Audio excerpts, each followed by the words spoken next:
I'd like to get started then and welcome our participants to our wetland webinar, which helps farmers connect their wetland assets with their farm environment plan. It's the main focus of today. My name's Rick Balfour. I'm Waikato Catchments Coordinator with New Zealand Landcare Trust, and we work across the whole country helping farmers, landowners and iwi work out ways to employ more sustainable land use practices, improve their biodiversity. And in today's topic, we're talking about wetlands and how you can improve those on your farms. And we've got Nathan Burkepile, our regional coordinator from the Hawke's Bay, who also happens to have a deep knowledge and experience working with wetlands in particular. And he's got a presentation we're going to run through. We've got a chat box that you can use as part of the webinar to put your questions in there, and we'll catch those at the end of the day, at the end of the webinar. And we're expecting to wrap it up no later than 1:30. Keep everybody on time. So relax and sit back and enjoy Nathan's presentation. So thank you, Nathan. You can take it away. Sure, Rick. Am I up? You seem to be. Yep. Thank you. Okay. That looks good. Sure. My name is Nathan Burkepile. I'm from New Zealand Landcare Trust. I'm over here in Hawke's Bay, and I've been playing around in wetlands for the past 30-some years throughout New Zealand and the U.S. And it's nice to see somebody from Arizona here. Haven't spent a lot of time in Arizona, except for when I was a lot younger, but yeah. So today, we're going to just talk about wetlands and the farm environment plans. And the national policy for statement for fresh water basically is requiring all farms to have some type of farm environment plan. And this is sort of, all right, you get a farm environment plan. How do you plan your wetlands around that? And how do you use your farm environment plan to actually plan around wetlands on your property? So when you get a farm environment management plan, usually a lot of times you'll work on some of it, like the beef and lamb model, and then you'll have somebody come and do nutrient budgets. But some regions, they require a little bit of consultants to come in and help you with your farm environment plan. When you get it, there will be a map of your property, and that map will identify wetlands. It'll identify critical source areas. It'll identify a lot of different things through it. But the critical thing that around it is it will identify the wetlands that are on your property. It should identify wetlands on your property. Critical source areas are important. We won't talk about nutrient budgets because it doesn't really affect with the wetland side of things. Stock exclusion, and I'll talk about the planning around stock exclusion. And I'll talk a little bit around good management practices around wetlands. And then as we go through, this action list is really what the key is like you have these resources. How do you manage them? How do you protect them? Where do you put your priorities first? So the National Freshwater Policy Statement that came out a couple years ago, policy number 6 said there's no further loss of extent of natural inland wetlands. Their values are protected and the restoration is promoted. And basically this comes out that here in New Zealand, we've lost 90% of our wetlands, and in some regions even more than that. And so our wetlands are actually threatened and critical for preservation. So which has led the government to this little bit of putting a little bit more emphasis on wetlands. We mainly work under the Resource Management Act of 1991, and that's where the main definition of what a wetland is for legislative purposes is. So a wetland includes permanently and intermittently wet areas, and this intermittently wet area is actually quite an important area, and we'll talk about it a little bit, but those are our seasonal or ephemeral wetlands, which were critical, but they're the first ones to actually be drained, and we lost most of them. But especially in the Waikato, they're actually important for certain species like mudfish and that kind of thing, and those kind of species that are adapted to that drying out throughout the summer. It includes shallow water and water margins. So this water margins are basically lake margins. The lake itself is not considered a wetland, but the margin between the deep water habitat of the lake and the land is usually considered a wetland. And the key point is it supports a natural ecosystem of plants and animals that are adapted to wet conditions. And that'll be evident throughout a lot of things. So I'll be quick to point out, and I'll point out several times, a wetland does not necessarily always have open water. A lot of times, some wetlands, the water's just right at the surface, so it has plants that are adapted to wet conditions, but not necessarily have open water. There's a little bit of confusion, and there was a little bit of misinformation going around exactly around the national policy statement, and people were worried about their duck ponds and that kind of thing falling under the act or under the statement and the legislation. But actually, in the policy, it basically says that a natural wetland is not a wetland constructed by artificial means. So, duck ponds, your farm ponds, and wetlands that were put in for aesthetic reasons. It doesn't include geothermal wetlands, but it's a whole different subject, and really there are a few around the Waikato, but we won't deal with it because it's not a major issue around here. And then this other one, any area of improved paddock that on the commencement date, which is the commencement date of the policy statement, which was 2 years ago. So anything now that is dominated by more than 50% of exotic pasture species and is subject to temporary rain-derived water pooling. So these are our historic ephemeral wetlands that have been converted to pastures, are not actually impacted by this, although they should be restored, but they're not followed by the legislation. So when you're looking at wetlands in your properties, those aren't included. From a biological standpoint, which is a little bit more, I wouldn't say open, but a little bit more broader than the legislative side. When we look at wetlands, we look at three things. We look at the hydrology, we look at the soils, and we look at the plants and animals that live there, and especially the ones that are adapted to it.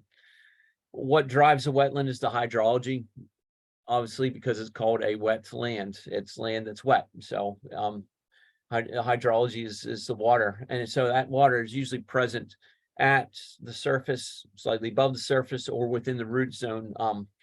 And because of that water, you have saturated soils, and because of that, you have to have plant species and animals that are adapted to those types of environments. So your bulrushes, your sedges, your raupo, all those are wetlands that are plants that are adapted to that wetland environment. Some definitions that's when we talk about wetlands, and when I'm talking about wetlands here, it just puts us on the same page. Restoration refers to the return of a wetland to a former condition, and that definition is changing a little bit in the science arena. It's more of returning a wetland to a proper functioning wetland. A wetland creation is basically establishing a wetland in a location where it did not previously exist,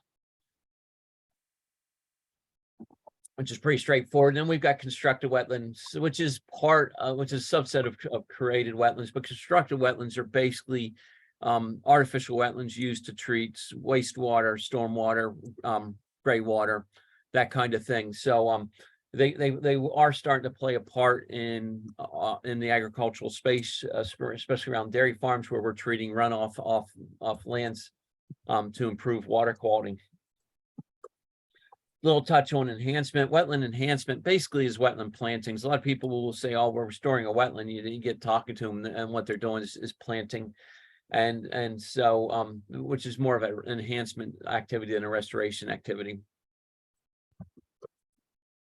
So you get your farm environment plan. You're sitting down with your land advisor, your farm advisor, or the regional council, and you're sitting there with your farm plan. And it's just, oh, where do we go to next? There's a lot of stuff in here. There's just masses of information, and what do I do? And so this presentation is just to help you understand around those wetlands, and how do you set your priorities and your goals around wetlands. So as you sit there and you look, the first thing we want to look at, and first priority, is your existing wetlands. And basically any existing wetland that you have needs to be fenced and excluded from livestock to protect it. And these wetlands are extremely important here in New Zealand because we only have 10% of them left. Everybody asks me, how much of a space do we need to leave a buffer around our wetlands? And basically, some around the legislation, we can't spray with certain sprayers at 10 meters away from a wetland. So that 10-meter buffer actually is probably a pretty good start for your stock exclusion. If you can go farther, it's better to have a little bit of dryland buffer there. But yeah, I would say 10 meters is a really decent start.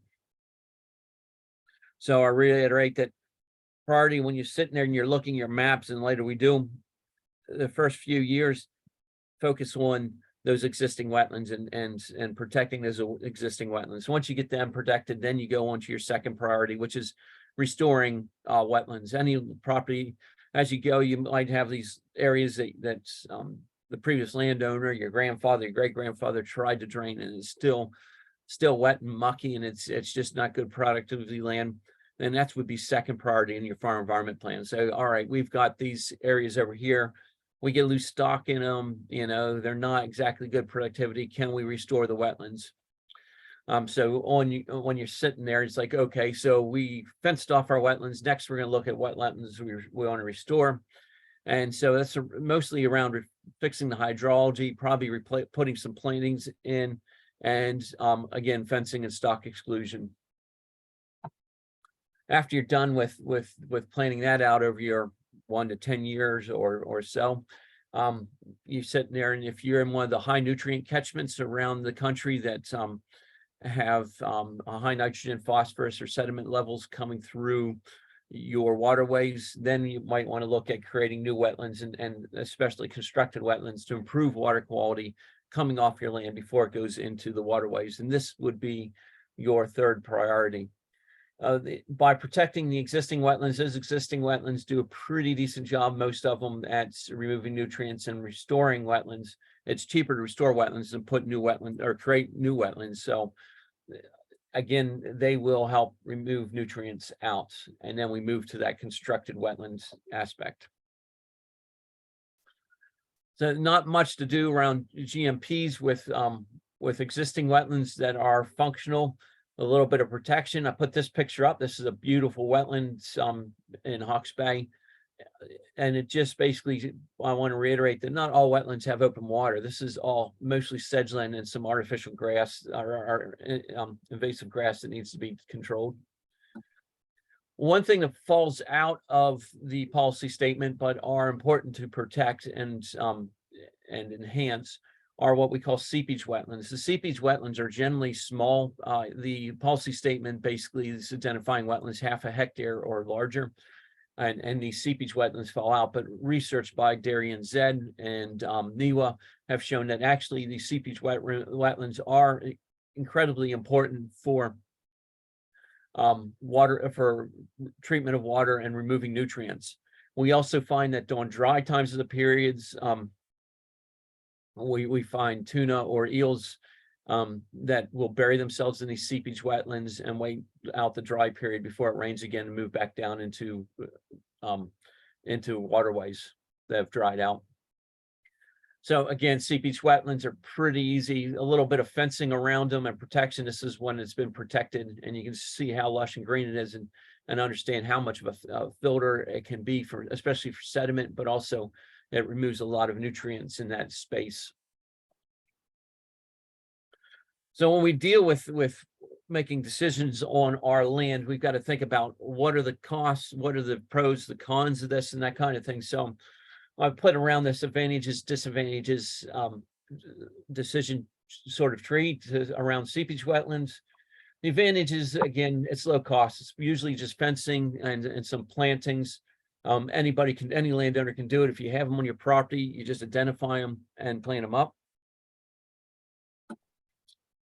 Easy and cheap to maintain. It's a small bit of fencing, and you maintain fences every year as part of your program. You just keep an eye on those. They don't take up a lot of land, and they don't take up any productive land. So there's a small land requirement. Again, they can enhance biodiversity values. They create little habitats, patches, and like, again, during dry periods, alvers, tuna and eels will use those and bury themselves into that. And up in the Coromandel and here in Hawke's Bay and up at Rafty, this is a big issue, is actually by protecting these wetlands, we can start reducing flooding, because these seepage wetlands just slow water off the environment, soak water into the ground, and just help hold water back and reduce downstream flooding. Like most wetlands, you'll see this not suitable for high strength effluent, so you're not going to be putting your cowshed effluent down into your seepage wetland.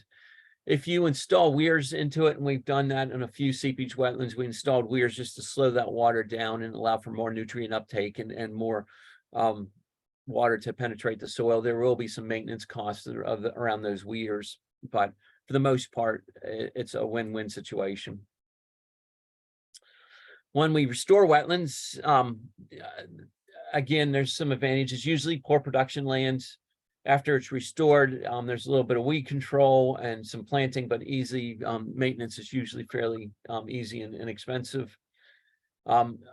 This is a key point, is still lower cost to restore wetlands than it is to do constructed wetlands. And most restored wetlands that I've done are between $5,000 to $20,000, where a constructed wetland will go up into the $180,000 to $100,000 plus dollars. So it is more cost effective. High biodiversity value, since we only have 10% left, every wetland you restore actually increases that biodiversity value, especially around threatened tuna and other threatened birds like bittern and that kind of thing. Again, in Coromandel, parts of Waikato, Hawke's Bay, Rafty, reduced downstream flooding is extremely critical. If we restore more and more wetlands, we'll start reducing those impacts of flooding. I'm not going to go into high strength effluents because the same as before, they're just not made for it. Most wetland restoration projects will require resource consents. If you're going to go into wetland restoration, have a chat with your local regional council and get advice from them. There usually is a large land requirement, but that is offset because that's usually poor production land. You do get a little bit of production off of it, but really, is it worth it? And there's the things you got to weigh as you're looking at your plan. We got a large techniques of a big toolbox to restore wetlands, and a lot of times here in Hawke's Bay, we're filling drainage ditches to restore wetlands. In some places, we're excavating fill, especially after Cyclone Gabriel has hit us, and going through. Again, we control exotic species, that kind of thing. So there's a full range of tools that we can use to restore wetland, and most of them are fairly inexpensive. Just to give you an idea of what I'm talking about, and a lot of farms in the Waikato and have this type of thing. This is a drained wetland. You can see the drains going through, and the side drains. As you can see, it's scrubby, not really productive grass-wise. You've got to maintain those drains. It's costly.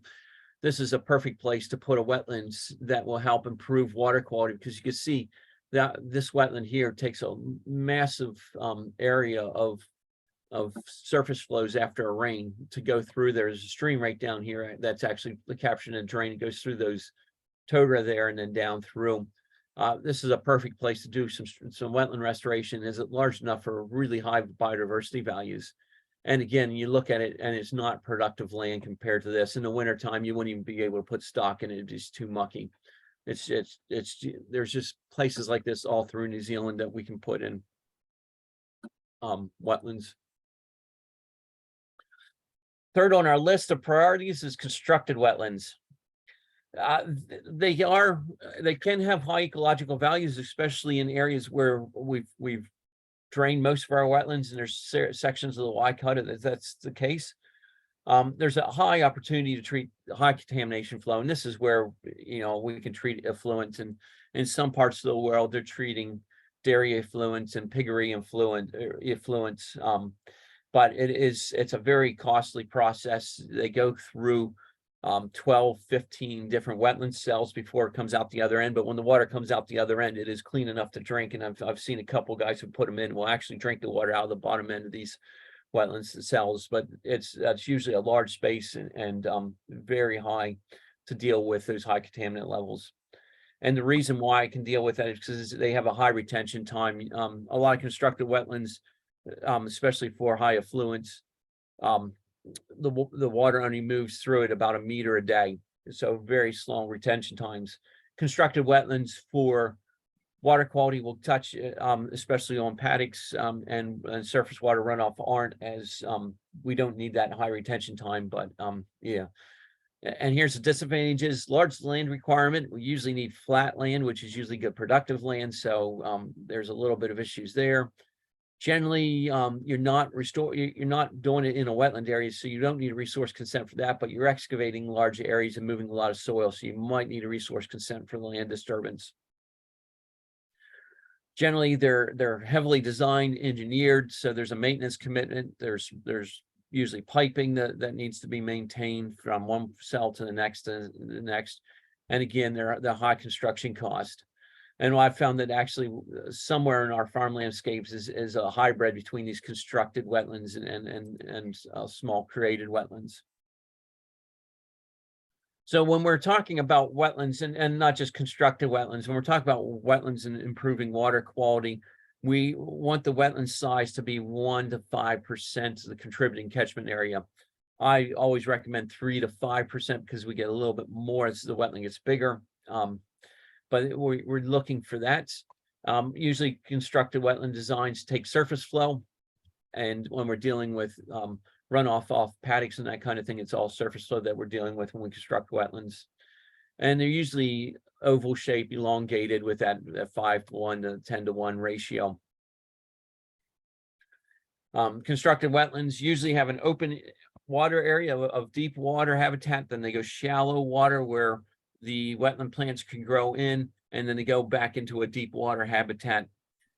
And what we generally, the magic number that seems to work, the rule of thumb is 70% of it's shallow water. So that's 300 millimeters or less, but average that 300 mils, and the deep areas are over half a meter. In areas, if you've got a Raupo coming into it, you might want to go a little over a half meter for those deep areas. Very typical constructed wetlands. It comes in, the stream comes in through this Kahikatea forest into a sediment pond to capture any sediment coming off the surrounding landscape, drops into deep water area through a pipe. And then obviously this wetland hasn't filled up yet, but that area, dirt area between the two ponds there it will be the shallow 300 mils. You can see the guy still planting rushes in there.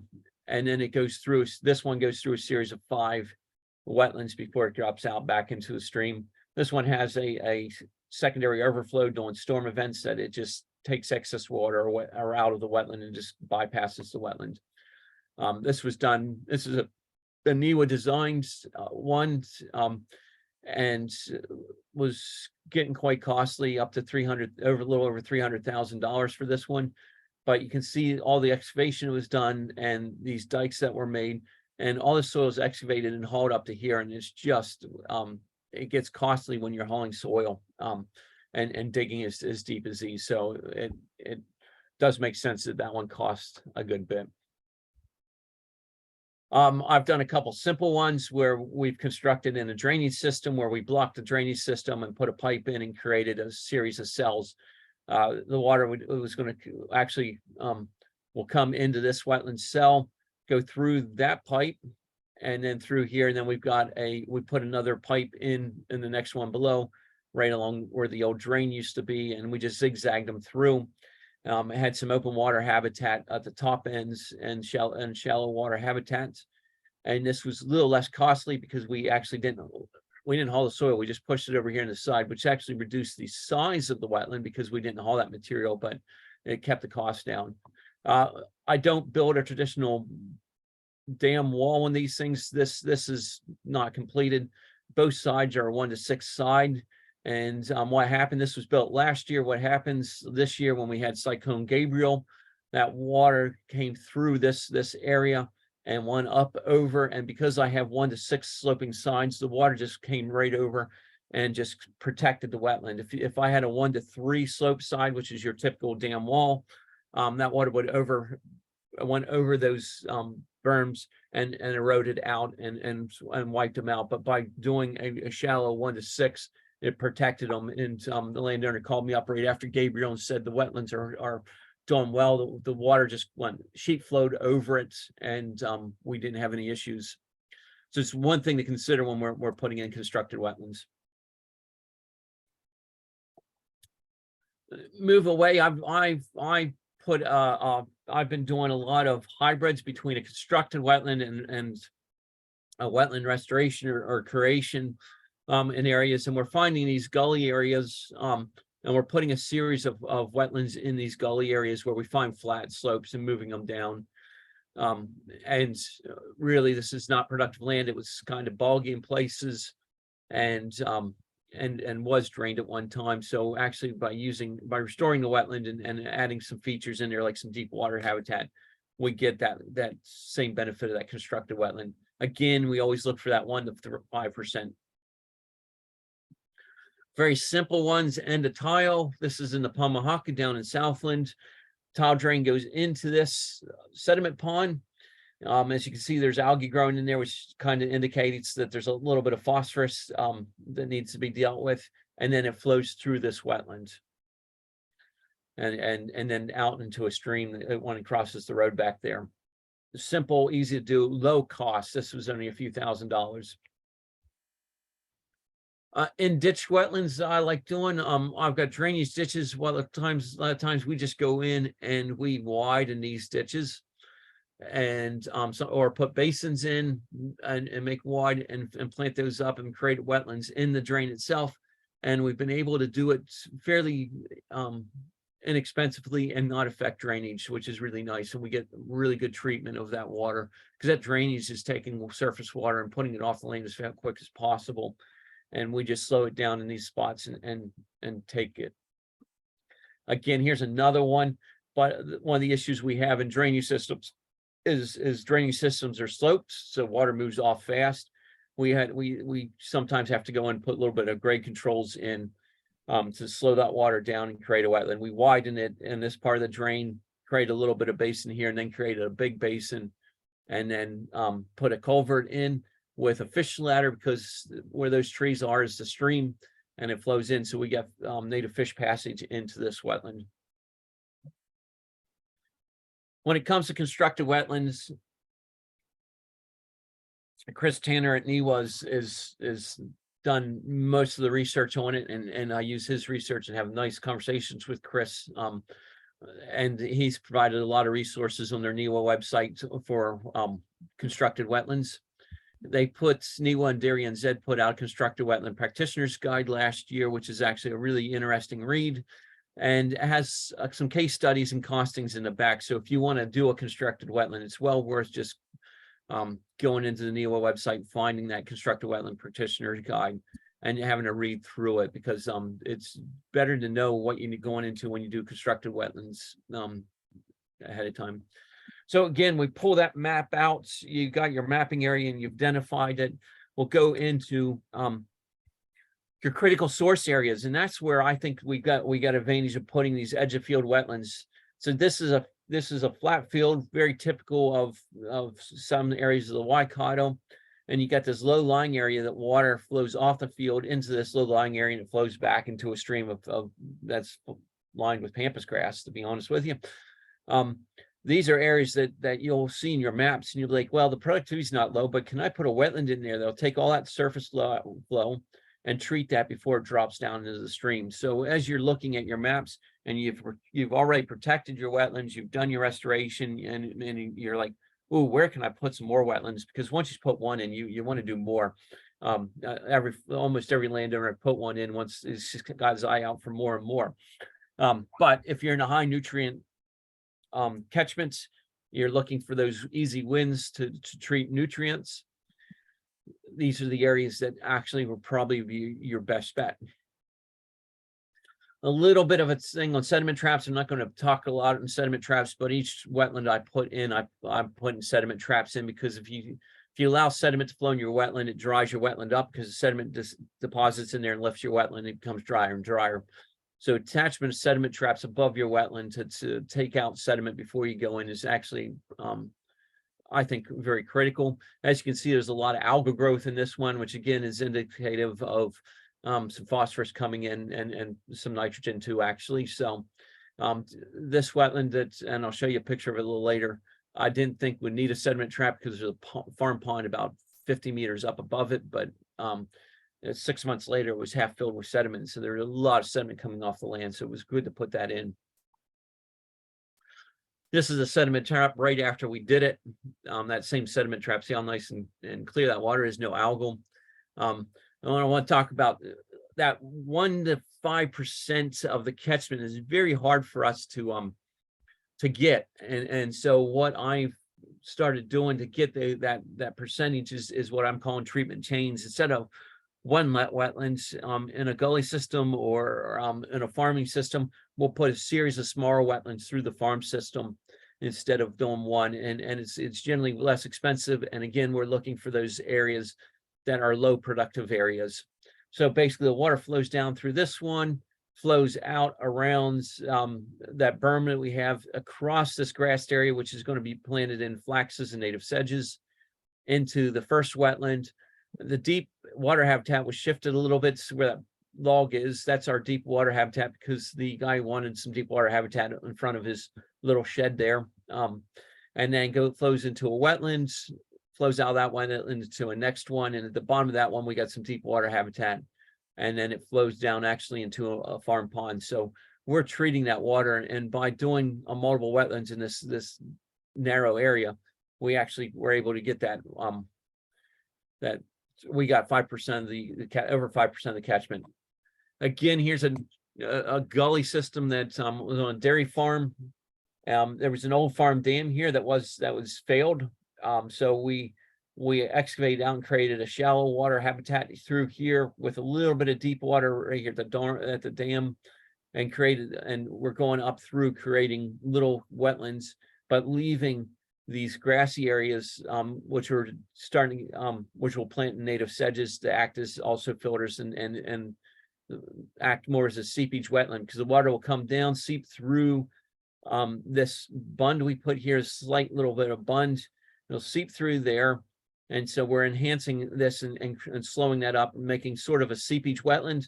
Seep through here, it'll funnel into here. We've got a little bit of open water, and that open water will help kill E. coli. Seep through down through this area into another deep water habitat, and then a shallow wetlands. And then we have one at the top, and there's 2 more others that we put in this one. But really an easy win for us. That area was already fenced off by the dairy farmer because he didn't want the dairy cows down in there, because in the wintertime it just got mucky. It was just easy for him to do it, and low cost. I mean, the digger work was 2 days of digger work, pretty much, with me directing it, and we just blew through that. There would be costs for planting, and plantings always cost a little bit more. Again, a little bit on treatment chains. Again, we can't always, nice flat area down here, we couldn't touch it, but we just kind of put a little bit of a berm here and created this chain up. Actually, there's a raceway up here, and there's actually 2 more wetlands up above there. It goes down through those 2 wetlands into these 2, and then it goes into a drainage system across these 2 paddocks below hand. And what we did to treat the water from those paddocks is actually put another wetland right before these paddocks in the ditch, right before these paddocks, before that ditch entered into the stream. So we treated the runoff off the hills through And then this water should be fairly clean going into that drain. But again, you've got those paddocks and you got farming going on there. So there's some nutrients coming in, and we just polished it off with another wetland. So we've just put in those wetlands and small wetlands in a series across that landscape.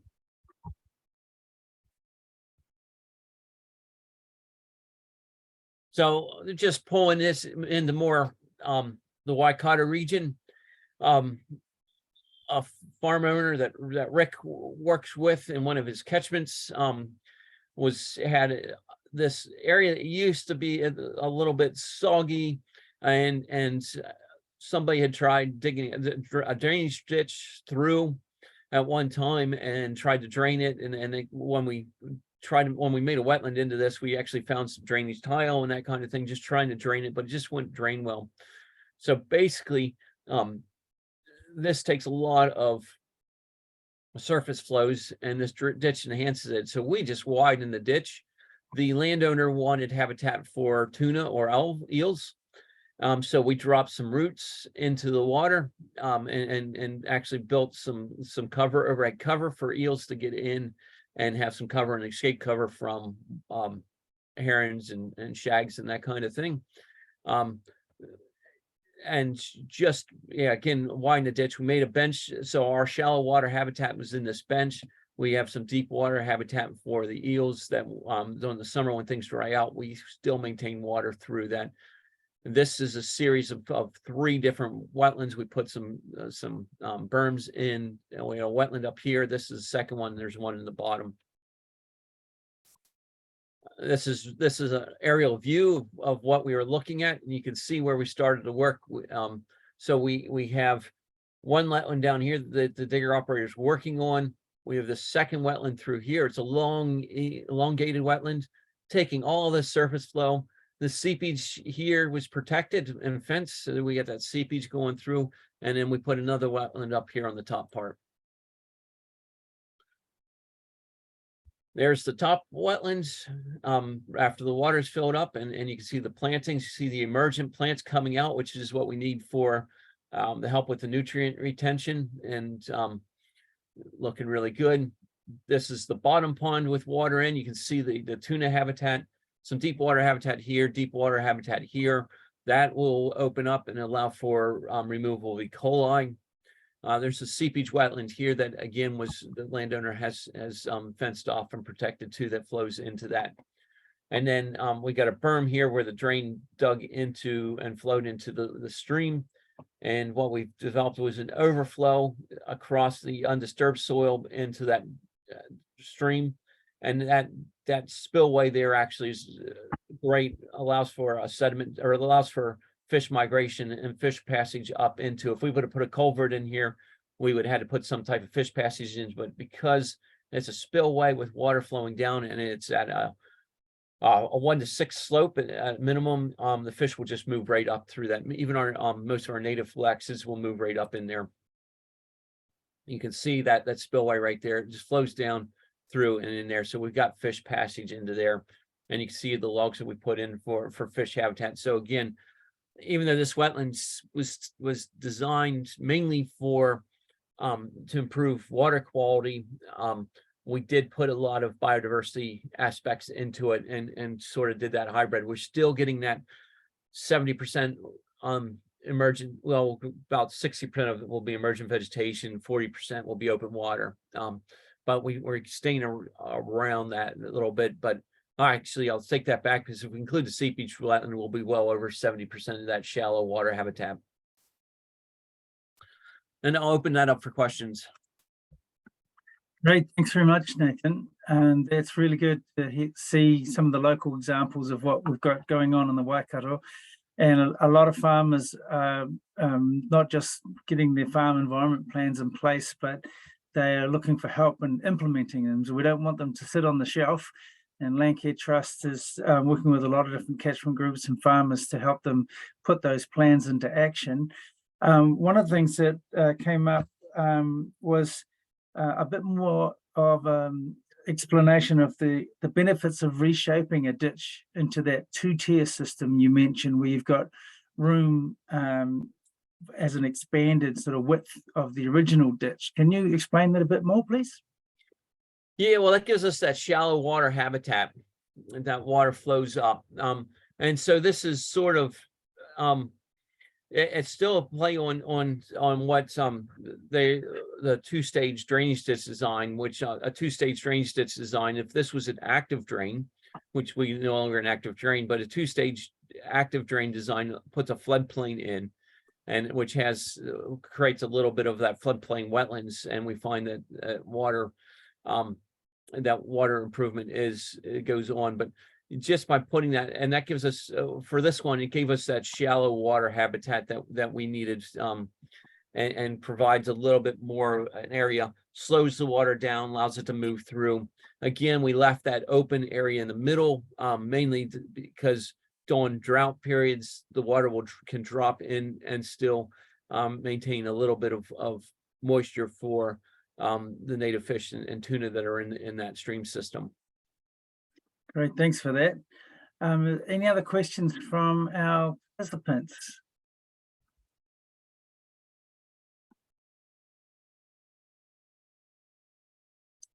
And I can imagine that our guest from Arizona has probably seen a lot more green than they've seen lately around Phoenix. And hopefully there'll be some explanation. You can certainly contact us if some of our terminology was a bit localized, and our species are obviously things like the word tuna doesn't sound familiar unless you know that that's our indigenous word for eels that we have in most of our streams and rivers and lakes. So there's a question here about vegetation near wetlands. Was there something in particular about that, Nicola, that you wanted to know about vegetation? If you could explain. Oh yes, most of your photos show low tree cover. Yeah, so in that margin that Nathan was talking about between the wettest part of the wetland and the upland, a lot of our projects encourage shrublands that help provide shade, taller trees that can provide perches and habitat for different birds, and in the long run, maintaining some grass between the pure wetland vegetation and the paddocks above makes a really good filter for nutrients to be filtered out before they get to the wetland. So let me know if there's anything more in particular you want to know about tree cover, but we certainly encourage farmers to plant a range of species and species heights. Yep. And New Zealand's a lot of the landscape's heavily modified. So a lot of those wetlands up in that area would have had what we call kikateas, which is actually New Zealand's tallest trees, and would have had a lot of trees in it. Those trees were cut down for butter boxes and for transport of food and stuff like that, because there's no sap in them, or very little sap. So a lot of the tree cover went, and yeah, and some of them we haven't got trees in yet. We'll get trees into it, Nicola. Yeah, great. Well, that looks like the last question we've got on the list here in the chat box. So and we've got someone who had to leave already. So, we've got a new message coming back. Oh, thank you very much, Nicola. I appreciate you joined us. And feel free to contact Nathan or myself through our Landcare Trust website. We've got contact information for each of our coordinators. If you've got follow-up questions or you'd like to explore a topic more in detail, we've got lots of resources on our Landcare Trust website as well, on all sorts of topics. So I wish you well on your studies, and thanks for joining us. Yep. Cheers. All right, I think that just about wraps up our session with Nathan. Thank you so much, Nathan. I really appreciate your time and your expertise sharing about wetlands and farm environment plans today. As I mentioned before, we've got a system where we can take this recording and we'll put it onto the YouTube format, and then we'll have that posted. I'll send out a link to everybody who was in the chat in the room today. And other than that, I think we'll wrap it up there, and all the best for your wetland projects, everyone. Yeah, sure. All right. Thanks very much. Yeah, Bye now. thanks.